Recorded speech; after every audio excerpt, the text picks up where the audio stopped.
feel-good breakfast show, Expresso on SABC3. Now, I can't imagine a guy who's more excited about anything else in the world right now. And believe it or not, he says for the past couple of days, he's only had a few hours of sleep, but you wouldn't say that looking at him right now. Grant Hines is in our studios telling us about the latest news, updates from E3, the biggest gaming convention in all of the planet?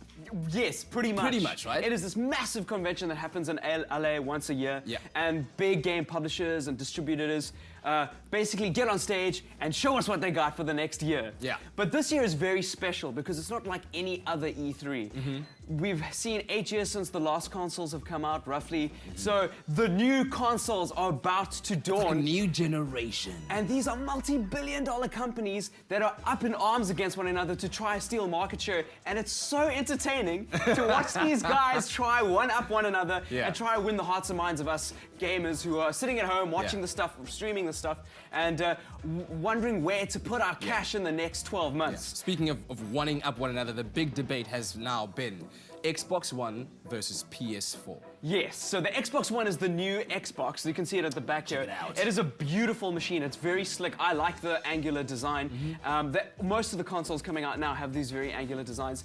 And they went first on Monday night, and they kind of had this arrogance about them. Who, Xbox guys? Xbox. Oh, really? It's something they never had before. Remember the last E3, well, the last time they launched a console, they were trailing behind PlayStation. PlayStation launched the PlayStation 3, and they came off this nice back end of the PS2, which was extremely popular. People are still playing the PS2. It's incredible. It's an incredible machine. Yeah. But they had this air of arrogance about them, which was really disappointing.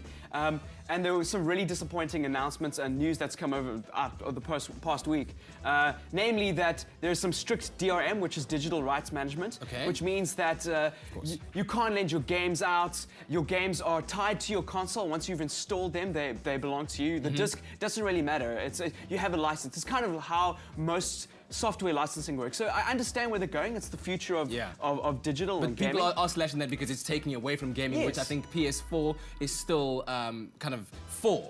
Yeah, so PlayStation came around and slammed them. That happened at 3 in the morning on Tuesday morning. And you were up watching it. That's so crazy. It looks totally new. The console looks new. The controller looks new. The controller's great. It's got a touchpad on the front there.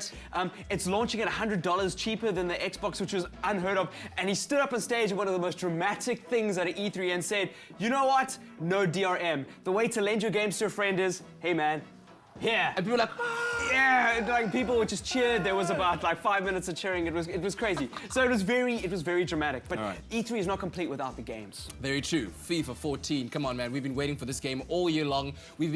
I think I've broken my FIFA 13. I've played it so much it's actually started slowing down. But this year's different to other years where it's just another iteration. Because there are new consoles out, the graphics engines have improved, the facial recognition. My favorite part of the new generation of consoles is faces. They look insane. Yeah. So you'll look at that's Lionel Messi look right at that. there. So they've got greater skill, greater ball control. The more processors in the new console, so you're going to be able to see more angles of hit. There's better shooting. There's going to be a whole bunch of new news before it comes out, but it looks phenomenal. Cool. Let's get to the other games. Battlefield 4. Battlefield 4 looks absolutely incredible. Massive game. 64 players online, co-op on consoles, running at 60 frames a second. Wow. And if you don't understand what that means, just mean it's the slickest game. It's going to look beautiful, and it's action-packed and really eventful. The gameplay footage they showed of buildings collapsing in a multiplayer game, because it's wild. It's absolutely wild. Look at that, dude. You can just jump right into that water. It looks so crisp and cool. You can jump that. You can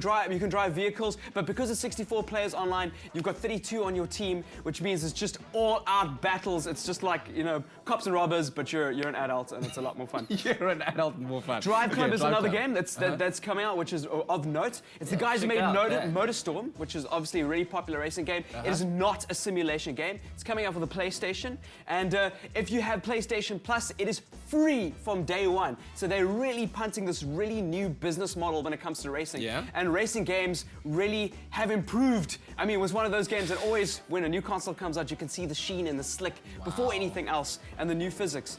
And that said, Microsoft also have their big racing game, and that is Forza 5. And Forza 5 is using the cloud servers really creatively. And that's one of my favorite parts about this new generation, is that when you're racing, so this is how they use it, when you're racing, it learns your artificial intelligence and how you would. And when you go to work in the morning, you switch off your console, go to work, your friends and family and people online can still race against you with your artificial intelligence, with your driving skill, and your car will earn points for you while you're racing, and you're not even online. That's so it pretty crazy. just motivates you to That's play pretty better. crazy. So Dude, thank great. you very much. If you ever wondered where we get all our updates from in the tech world, that's the man right there, Grant Heinz. Thank you very much. E3, now you know what is up.